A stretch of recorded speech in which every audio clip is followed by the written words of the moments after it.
Hey guys, welcome to another YouTube video.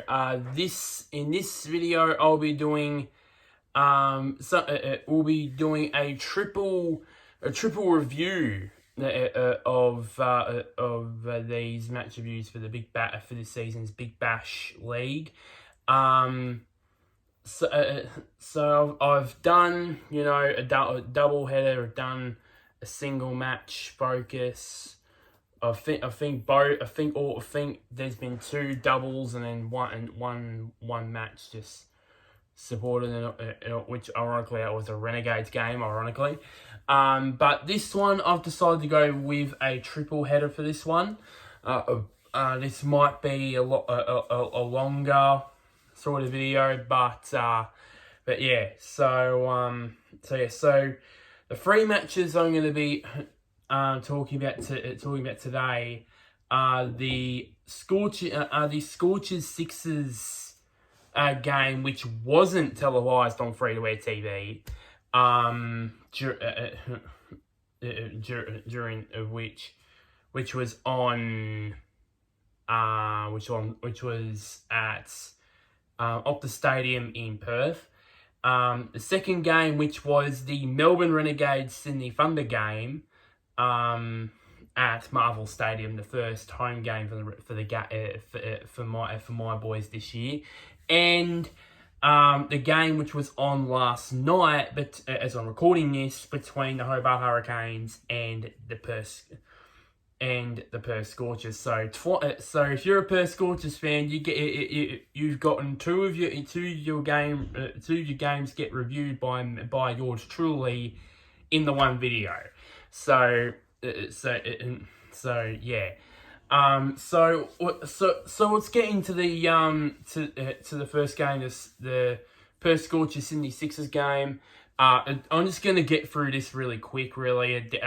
Since I didn't watch it because it was not on free-to-air TV, it's not as in depth in terms of the talking points as what it is as the other two, really, that I actually did watch. So the Perth Scorchers, they won the bat flip and elected to bat first. Adam Live, who is a new recruit for the Perth Scorchers, a former Test opener for England, hit the first boundary off the first ball, which the reason why I'm saying first ball, because there was two wides. They were bowled by the Birdman himself, Jackson Bird. Yes, I know you'll probably be having the bird's the word thing in your minds, but every time I say Jackson Bird, so at the end of the power play. End of that power play, the Scorchers were 2 for 30 from their 4 overs, and then halfway mark, the Scorchers got to they were in a bit of trouble at 5 for 65. Half their side was already gone by the time the halfway mark came. The 13th over, they took their power surge. It wasn't until the 14th over that the first 6 of the game was hit off the back of Aaron Hardy, and at the end of their 2 over power surge, they had none for 4. They ended it with none for 46, which is about just over 11 runs and over during their power surge, and they ended the innings. They ended their innings on 955. So from the 11th over mark all the way through the end of their innings, I think they had 4 for 90 from their 10 overs, from their last 10 overs, I should say, did the Perth Scorchers, which was unbelievable batting. 46 of them obviously came in during the power surge. Aaron Hardy obviously was the best of the Scorchers batsmen. He got 55 from 32. who was supported by Ashton Agar, who scored a run of ball 24, and Jackson Bird, despite him starting off the match with two wides and two balls, ended up being the best of the Sixers bowlers with 3 for 26 from his 4 overs. The Sixers required 156 runs from their 20 overs to win, with a required run rate of just under 8 runs and over.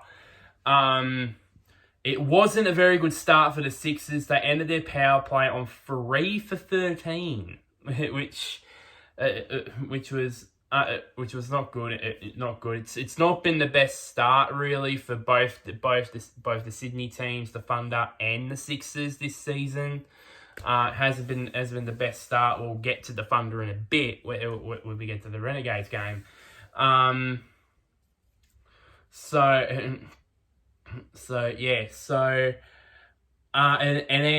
And it didn't get any better once the halfway mark hit. They were also 5 down, but 46 runs. And they still required 110 runs from their next 10 overs to win at 11 runs and over, which was in basically terms game over pretty much. There was no way they were going to get 11 runs and over. They took their power surge in the 16th over. They didn't do that much with it compared to the Scorchers. 1 for 21 from those 2 overs. And on the last ball, the Sixers got bowled out for 117. Jordan Silk and Hayden Kerr both played very lone hands for the Sixers with 41 and 42 respectively. By far the best bowler for the Scorchers and the best bowler in this game was Jai Richardson, with incredible figures. 4 overs, 4 for 9 from his from his 24 deliveries that he bowled, and he bowled on Saturday night. So the Scorchers, they won that match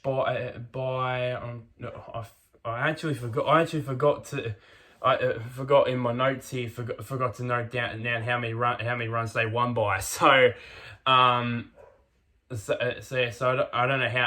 I think I'm not gonna search this up, but I think they won by, I think it was by 40 odd runs, I would believe. 40 odd. I think. I think about 41 runs, maybe 40 runs. They won by, and not surprisingly, Jai Richardson was named player in the match for that incredible bowling spell of 4 for 9 from his 4 overs there. So the Perth Scorchers, they started the season off well. Unfortunately for the Sixers, 2 matches, 2 losses for last season's beaten finalists. We all know what the Sixers can do. They can definitely bounce back, but it's not a good start. Like the old saying, this old saying, you can definitely not win a tournament at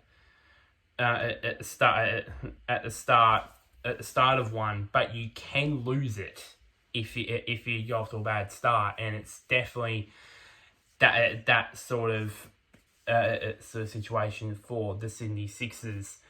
So now we move on. So we move on from that. We'll move on to the Melbourne Renegades Sydney Thunder game, the first home game for the Melbourne Renegades at Marvel Stadium. Of course, this was the first game for the Sydney Thunder since being all out for 15, which that happened almost a week ago, and I'm still in disbelief. I don't know if I'll ever stop being in disbelief over that. But surprisingly, the Sydney Thunder won the toss. Won the bat flip. how many years it's been with the bat flip? About 4 or 5 years, and I'm still saying toss. I should say bat flip. Bat flip. Did the bat first, strangely, after what happened on last Friday night.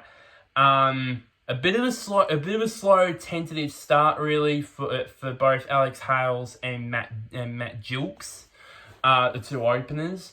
But eventually Hales got going. Excuse me, with hitting it with Hales hitting the excuse me, hitting the first boundary of the match and also the first 6 in the match in 2 separate overs. Matt Gilks unfortunately held out on the boundary for 3 off 8, so he got off the market in terms of the big bash season, but unfortunately he didn't go as far as that. Excuse me. The Sydney Thunder ended their power play on 1 for 20 from their 4 overs. At least they got as they lasted as long as they did on Friday night, and then Alex Hales got caught behind for 16 off 12, and soon afterwards Jason Sanger was caught just inside the circle for 14 for 10 off 14. And while actually on Jason Sanger, unfortunately, it looks like he will be out for a short period of time. As we all know, as we got to the end of the match, he did his collarbone while in the field. I really thought, and it was really strange at one stage. It looked like that the ball struck him in the face, and the way he was doing this, was, oh my god, he's been struck in the face by the ball, and then suddenly he was holding it like this. So I thought maybe he's done his shoulder.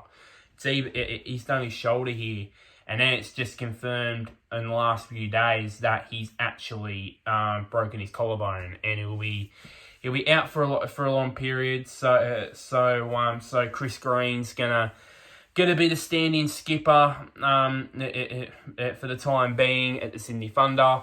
But it's unfortunate, really.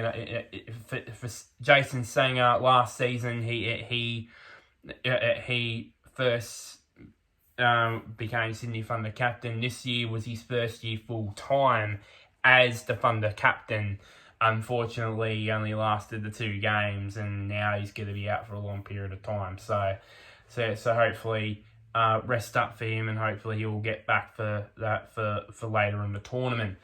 Back to the Thunder innings. Daniel Sams, and this is the other talking point of the game. Daniel Sams, he got caught by Aaron Finch, but it had to go upstairs because Finchy wasn't sure.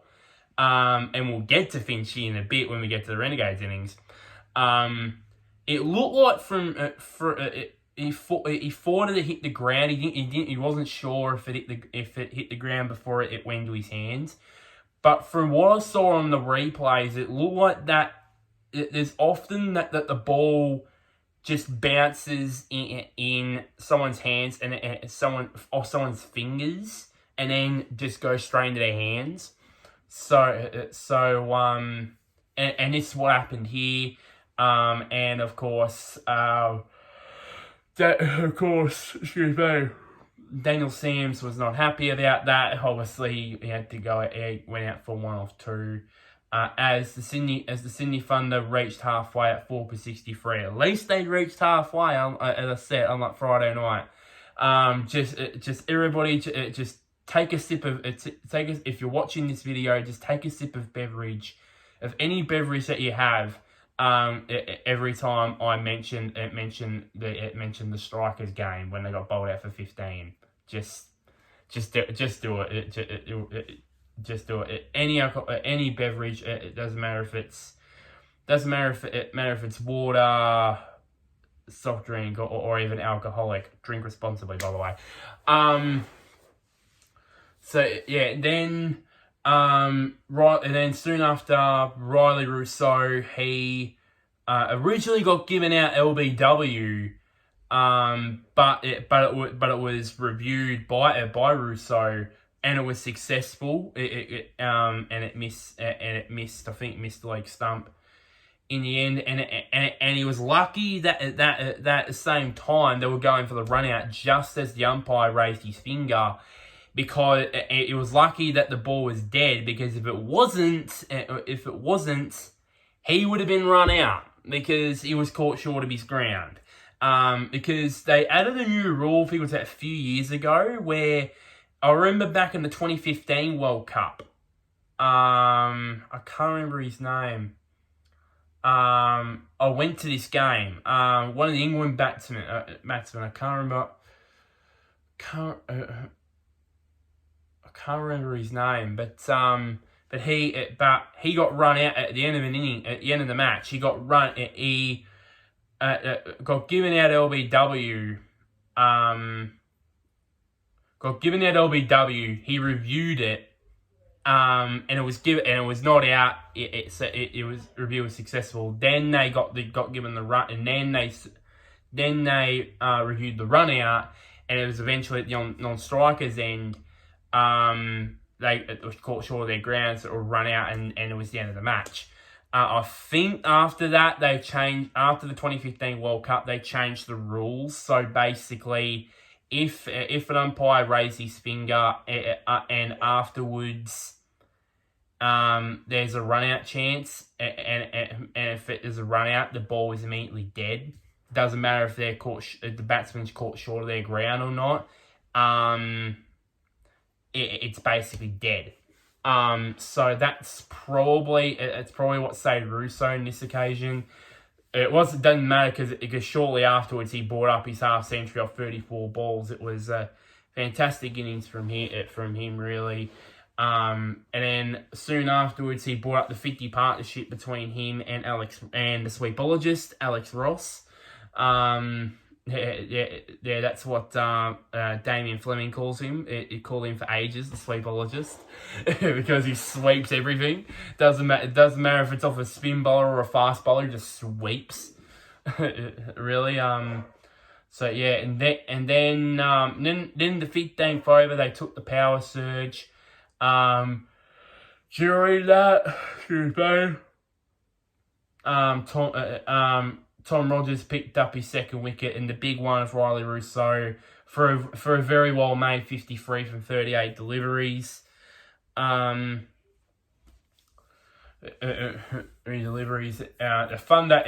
Sydney Thunder soon ended their power surge with 1 for 16 from those 2 overs. And then, of course, Alex Ross went caught in the deep for a pretty entertaining 39 from 25 deliveries. And that was just about it for their innings. They ended their 20 overs on 6 for 174. Rousseau, of course, led the way, obviously, for the Thunder with 53. Rogers, despite going for a bit over 10 and over, was the best of the Renegades bowlers with 2 for 41. And that left the Renegades needing 175 runs to win from their 20 overs at a required rate of under 9 runs per over to make it 2 wins from 2 in the Big Bash season to join up with the Adelaide Strikers in the 2 for 2 club for this season. And also there was a pretty interesting stat that was made by Lisa Stalaker during the commentary, that since 2020, the team that has batted first, has registered a score of over 170 or 175 or more, has not lost a match. It has not lost a match. It was for the last 2 years. So yeah, and it wasn't, and it didn't go off to the best start. For the first over for the Renegades with Sammy Harper getting out for a 3rd ball duck. But it was at least a low light, the only low light in the power play for the Renegades, with them ending it with 1 for 40 from 4, so exactly a 10 and over. If you combine the number for 50 from the 4 over power play against the Heat, then you're gonna have to say that they are at that stage they're the best power play side, one of the best power play sides in the league at the moment. Capitalising a lot on the field restrictions and that sort of stuff. Jake Fraser McGurk, he was a bit unlucky. He was actually performed quite well through his 24. Unfortunately, he got caught behind, and just like that, it was 2 down. Then Finchy came out to form the dynamic duo partnership with Nick Manson. They reached the halfway mark at 2 for 86, still requiring 89 runs from their 10 overs to win the match. It was about that stage of the match where it could go either way. It could go either way really. And it looked like that very soon the Renegades would take the power surge. That was until Nick Manson held out on the boundary for 39. I remember hearing Finchy said after the match that the over that Maddo went out, that was when they were going to take the power surge anyways. But unfortunately, since Manson got out, they couldn't take the power surge yet. And then of course, John Wells, who played quite a few brilliant shots actually. Unfortunately, he got out LBW. It was reviewed, but it was unsuccessful. But it was retained because of the fact that I think in terms of hitting the stumps, it was umpire's call. I think it was umpire's call as well. Then of course when Dre Rusk went out there, the power surge was taken, 16th over. It didn't work really with him scoring a runner ball 7. He did hit. I think he hit it. Tried to clear the boundary a couple of times, but failed on this occasion. Soon afterwards, Aaron Finch he brought up his 23rd Big Bash 50 in just 89 matches. A phenomenal Big Bash career for Finchy. And this occasion, he brought the 50 up off 34 balls. Then Emil Hossein came out, and he just. I know he's such a little man, and I knew that he wouldn't have the power to but not for the lack of trying. By the way, at one stage, if you would have seen. I don't think anybody's mentioned it actually. I think I was the only one that noticed, was that he tried to do an Andre Fletcher no look 6, and unfortunately I think it either dropped short or got dropped, I believe. But it was a very entertaining innings. Unfortunately, it came to an end with on the very last over, with Sandry getting his 2nd.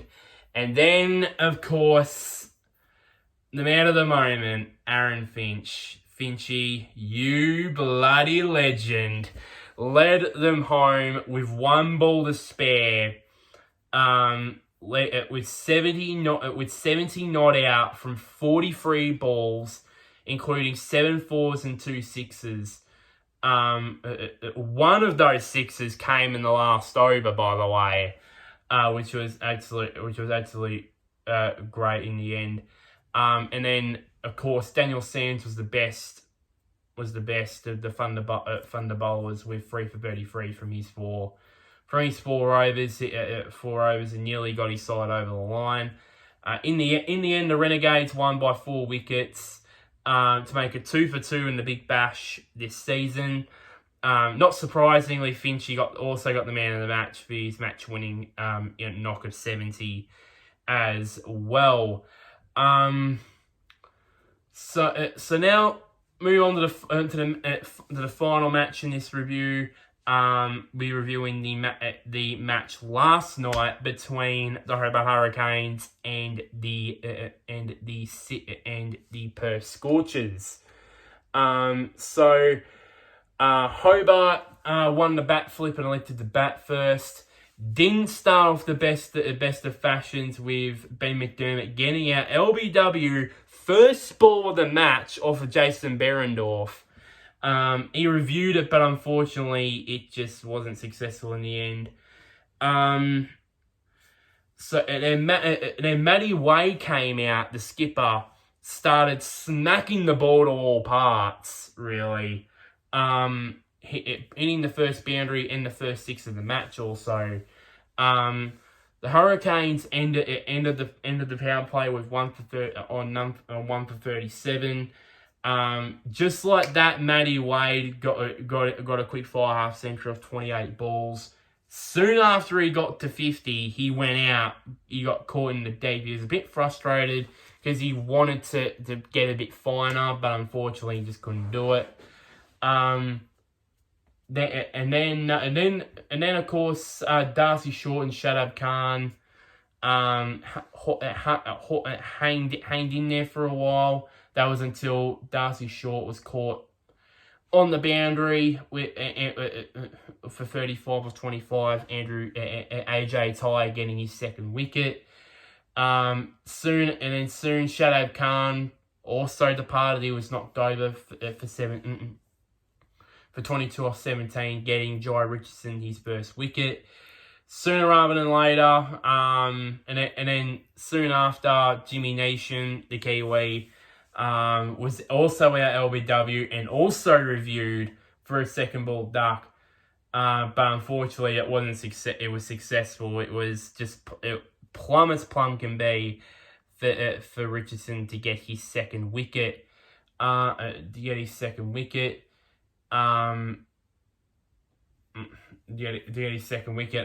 forgot to mention also that the Hurricanes before that reached halfway at 2 for 94, and the Canes also and the Cane train also took their power surge in the 12th over. They ended that surge on 3 for 18. It was a pretty successful power surge for the Scorchers bowlers. To make matters worse, Asif Khan held down the boundary for just 1. The next ball, Joel Paris got caught behind for a golden duck, making Aaron Hardy getting 2 wickets in 2 balls. Soon afterwards, Nathan Ellis, he got caught on the short short mid wicket. Being deceived with a great slow ball from Jai Richardson, proving that he's not all about bowling 140 clicks. He can produce a very good slow ball as well. For him to get his 3rd wicket.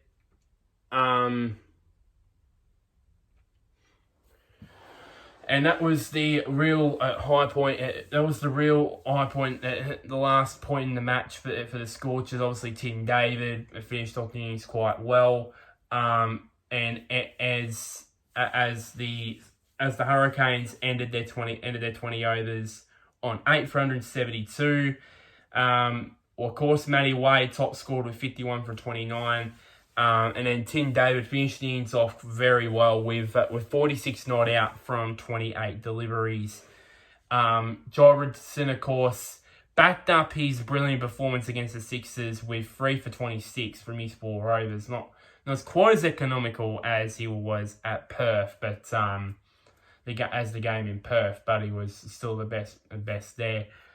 Which meant he now is on 7 wickets for the Big Bash season in just 2 games.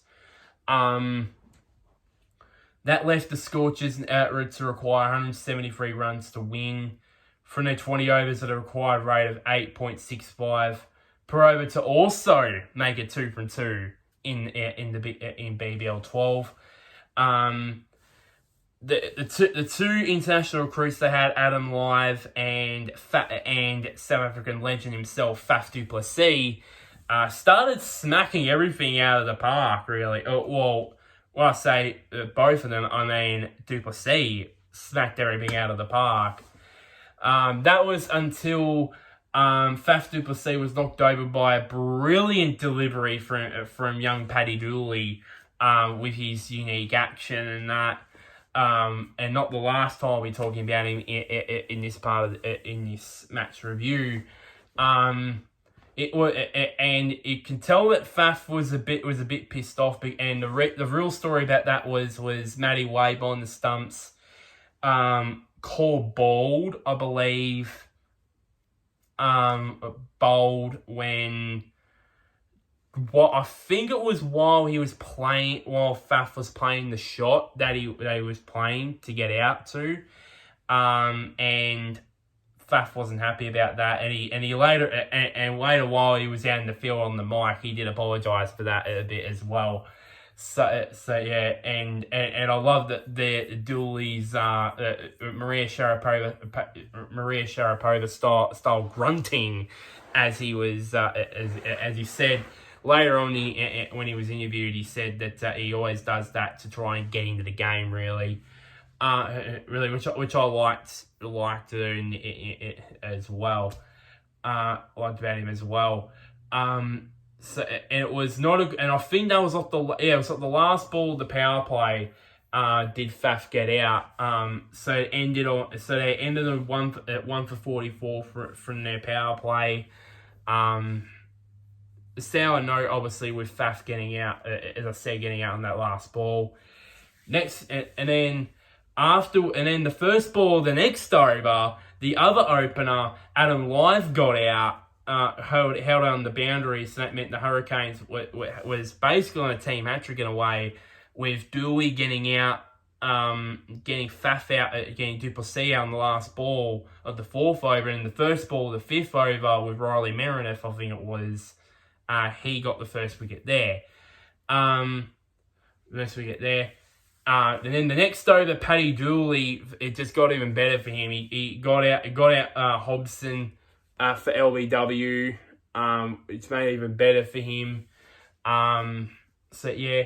And at the halfway mark at this point, with the Scorchers being 3 for 84, still requiring 89 runs from their 10 overs at 8.9 and over, it looked like they were cruising. It looked like. With Inglis and with the 50-run partnership between Josh Inglis and Ashton Turner. Then the Scorchers brought in their power surge in the 12th over. Inglis then brought up his big bash, his 50 off 29 balls.